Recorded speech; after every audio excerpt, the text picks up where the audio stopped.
thing I really need is like his first name, last name, how you started. After that, talk about the rest. So, okay, cool. You want that right now? Um, Yeah. My name is Tyson Hall, native New Yorker, born in the Bronx, raised between the Bronx and Harlem. I really got my start, I was raised during the birth and evolution of the hip hop culture. So from graffiti to hip hop to breakdancing to the fashion, the Lee suits and all that stuff, that is what really birthed me and where I was brought up in. And so it was an energy that was created, and you know, you had talents within, and a lot of those aspects of the hip hop culture were interchangeable. So you go from breakdancing, doing electric boogie, to sitting in the classroom doing graffiti. Right. You know, my earlier experiences in art were not necessarily museums and galleries, but they were the train lines and seeing that art on the train. Right. You know, and that's what where a lot of what influences shaped me as an artist and cultivated me as an artist. Right. That earlier essence, and so it has since transitioned and morphed into what I experienced on walls and trains to seeing the movie Basquiat years later. Right. And after seeing that movie, saying, you know what, okay, let me try and put this on canvas and see what happens. And in doing so, I went down to, I'll tell you a story. I saw the movie, and then I went down to an art store called Pearl Paint that used to be on Canal Street. And I bought a small startup kit. It was 2 8x10 pieces of canvas with like the 5 primary colors.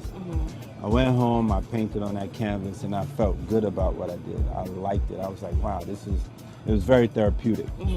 And I was like, okay.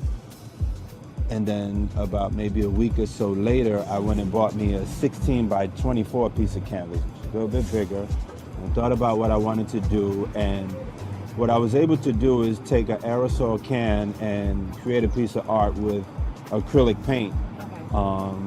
And that third painting, I sold that third painting for $500. And I was like, oh, I'm onto something. You made it. You're like, okay. I'm onto something here. I can make money from what I love. Okay. Right. For the third thing, the third thing I ever painted, and that happened. And it was, you know, not so much that it was about the money. It was more so about feeling good about what I did and somebody appreciating what I did at such an early stage that it mended the two of being passionate about something and being able to express myself in a way, and then also then to be able to be compensated to some capacity. And I haven't stopped since then. You know what I mean? And that you know, I haven't stopped. I've continued to do it. This gift and this talent has taken me, you know, international. And yeah, and I really feel good about being an artist. You know, you figure out like, okay, what the hell is going on? What's my style? And I've since come into my own as an artist, with knowing what my purpose is as an artist, and a message that I want to convey, a gift and a talent that I have, and an ability. Okay. That's done. All right. Cool. You know, I just feel, you know, like really being in touch with my purpose and inspiring others to find, inspiring others to tap into their gift and their ability. And to know that even whether you have a 9 to 5, whether you, whatever situation is, find what it is within yourself and lock in and really, you know, don't be afraid to use it.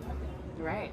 You know what I mean? Don't be afraid to use it. Find a way where you can tap into what it is that you're passionate about, a gift that may exist or an ability that you may have, and utilize it, access it, because what happens is, for me, I feel as though as an artist, when you don't tap into that thing, number one, you hinder yourself, you miss your purpose, and then number two, you deprive anybody who was supposed to experience what you had to offer from getting that experience. So it's greater than just the sense of self. It's more, it is the self, and then it's also about who you were supposed to affect while you were here on Earth.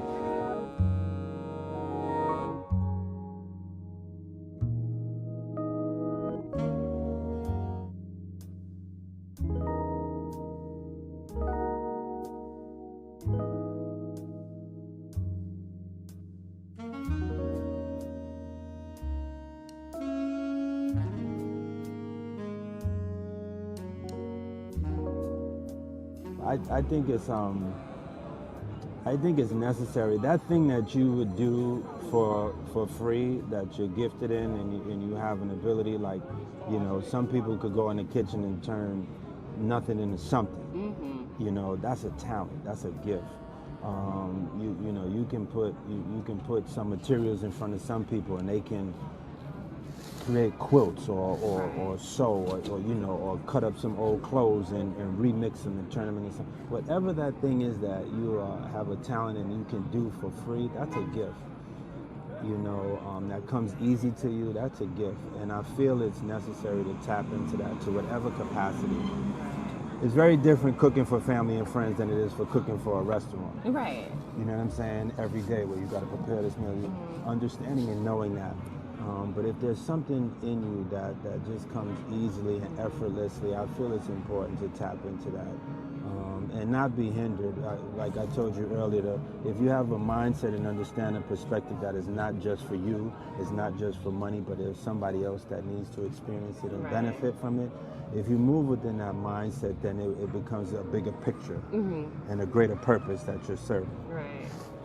And if you can tap into that, I mean, I think, you know, it becomes a huge motivation to why you should do and go above and beyond. I think that's beautiful, because I think it can get stagnant if you're only doing it for profit. But if you constantly remember it's for something bigger than me, someone else needs to hear it, another artist needs to see it. You saw Basquiat and knew, like, this is important. It's important for me to do it. Right. Because not to compete, but to say, like, he told that story and I felt it. I have a story to tell, and someone else is going to feel it. Yep. So huge, you know, huge impact. You know what I mean? A huge impact into we are the ancestors of tomorrow. Us right here, right now. You know what I mean? 20 years from now, this recording, you know, us sitting here, it'll be something that can impact somebody's life, or somebody say, damn, that's what he was doing in 2019. Or that was his perspective in 2019. And now we're in, you know, 2030 or something like that. Okay, cool. That's what that was. I think you mentioned it full circle of, like, you're doing it to remember where we were. At some point, we're going to be the memory. So what are we really leaving in this moment? What are we really leaving here that someone's going to look back and be like, remember this? So that we can have that leverage, and how do we push it? Right. They say the average person lives 75,000 days. Right? That's just an average. Right. So you figure a person be like 70-something years old. You do the numbers. Obviously, give or take. Right. Some people supersede that. People go before that. And you count down and you say, damn, where am I at in that scheme of things, and what am I doing? You know, because the time goes by quick. And how to utilize it. Because half the time we're it's eating, sleeping, or a baby. So, right, exactly. in the time where we're really useful, what are we doing? You know what I mean? The proverbial question, what are you doing? So, so that's where I'm at with it. You know? I think that's a great question. I think that's a powerful question. What are you doing? It can lead you in a lot of different ways, but if it doesn't take you internal to really focus on that and hit you in a way of, like, introspective. To say, what am I doing? Then that leads to what have I done? And what am I going to do going forward? You know, so full circle. And to wake up the next day and to be like, all right, let's move. Right, exactly. So that's what I'm at. That's great. Thank you for speaking with me today. Oh, thank you. Yeah, of For real. course.